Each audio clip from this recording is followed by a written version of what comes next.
On the 9th of November 1975, the SS Edmund Fitzgerald left Wisconsin and set off across Lake Superior, laden with a cargo of iron ore pellets.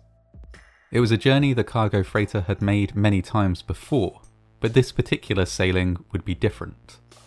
The Edmund Fitzgerald would never make it to its planned destination of Zug Island near Detroit, and neither would any of the 29 crew members on board. Construction of the Edmund Fitzgerald began in 1957 and was completed the following year. The freighter was, at that time, larger than any other on the Great Lakes, measuring as it did 222 metres or 729 feet from bow to stern. This gargantuan vessel was owned by the Northwestern Mutual Life Insurance Company and was therefore given the name of the company's then president, Edmund Fitzgerald. Clearly, Mr. Fitzgerald was proud of the ship his company had commissioned, and he wasn't alone. The crew and captains of the vessel demonstrated a similar pride. She was known in her early years for frequently hauling record-breaking amounts of cargo in a season, and for doing so with an impeccable safety record. The Edmund Fitzgerald was a popular sight with tourists and ship spotters too, especially when under the command of Captain Peter Polser.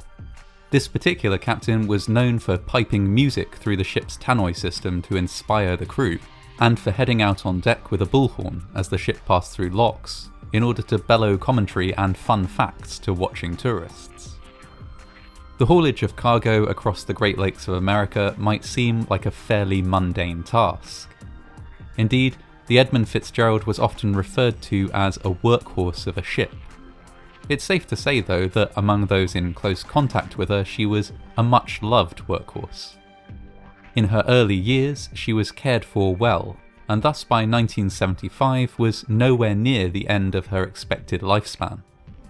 All being well, it was thought that she stood a good chance of lasting well into the 2000s. However, this was not to be. On the 9th of November 1975, the Edmund Fitzgerald set out on a routine voyage from Wisconsin to Zug Island, loaded with a cargo of iron ore pellets. She departed around 2:15 p.m, at which time the weather forecast was fair. A storm was due in the early hours of the next morning, but the National Weather Service predicted that it would pass by to the south of Lake Superior, and would thus be of no concern to the crew of the Edmund Fitzgerald.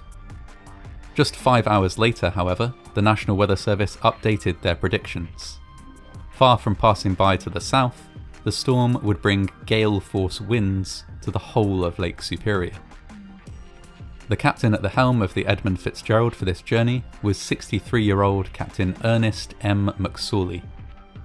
When McSorley received this worrying forecast, he ordered a change of direction, steering the freighter towards the Canadian shore of the lake, where it might be able to find some shelter from waves and wind. By 1 a.m. on the 10th of November, the Edmund Fitzgerald was battling its way through a powerful storm. Winds blew at more than 50 knots, and waves more than 3 meters or 10 feet high smashed against the sides of the ship. Doggedly, the Edmund Fitzgerald crawled onwards through the onslaught. Morning came and the storm continued. At around 2:45 p.m. that day, snow was added to the already challenging conditions, reducing visibility and forcing the Edmund Fitzgerald to slow to a crawl. At 3:30 p.m, Captain McSorley radioed another nearby ship, the SS Arthur M. Anderson, which was following the same course as the Edmund Fitzgerald, but about 16 kilometers or 10 miles behind. "I have a fence rail down, 2 vents lost or damaged, and a list," reported Captain McSorley. In this context, list meant that the ship was tilting to one side. Captain McSorley asked the Arthur M. Anderson to stay close in case of an emergency. Later, around 7:10 p.m, the first mate on board the Arthur M. Anderson checked in on Captain McSorley. After providing some navigational guidance, he asked, "By the way, Fitzgerald, how are you making out with your problems?" Stoically, Captain McSorley replied, "We are holding our own." That would be the last communication of any kind from the Edmund Fitzgerald. The crew of the Arthur M. Anderson tried to radio again and again, but could not get through, and couldn't spot the ship on radar. They contacted the Coast Guard, first to express concern, and then to outright report that the Edmund Fitzgerald was missing. By 9 PM, the Arthur M. Anderson had reached a safe harbour in Whitefish Bay between Michigan and Ontario. However, the Coast Guard was soon in touch to ask the ship to turn around and venture back out to look for the Edmund Fitzgerald. The captain's hesitancy in responding gives some indication as to the conditions at the time. "Well," he replied to the Coast Guard, "I'll go back and take a look, but God, I'm afraid I'm going to take a hell of a beating out there. I'll turn around and give her a whirl, but God, I don't know. I'll give it a try." Despite the awful conditions, the Arthur M. Anderson led the search. It was to be an unsuccessful one. The only trace of the Edmund Fitzgerald that was found was a smashed lifeboat and some other debris. After many ships had spent many hours searching the waters in increasingly treacherous conditions, there was only one conclusion that could be reached. The Edmund Fitzgerald had sunk. There were many questions to be answered about this disaster. First and foremost among them was what had actually caused the sinking. There had been no distress signal, and not one of the crew members on board had been able to escape in a lifeboat. How were other ships in the area able to weather the storm when the Edmund Fitzgerald was not? Was there anything particular about the design of the ship that led to its sinking? Even now, after years of extensive investigation, there are no answers to these questions, only many theories. The wreckage, discovered 5 days after the sinking, has been surveyed and visited multiple times. The ship lies broken in 2 pieces, and some theorise that it fractured under stress while still on the surface. Others believe strongly that this is not possible, and that the ship must have been swamped by a series of massive rogue waves. Still others contend that the sinking must have been down to the cargo hold flooding, or to the ship scraping against a reef in the dark and confusion of the storm. Perhaps, it was alleged, the ship had not been as well cared for under Captain McSorley as it had in previous years. Some evidence was found that repairs had been deferred or temporarily patched, and the captain had a reputation for pushing the ship hard and accepting no delays, even in extreme weather conditions. Perhaps it was his actions and decisions that caused the Edmund Fitzgerald to be lost.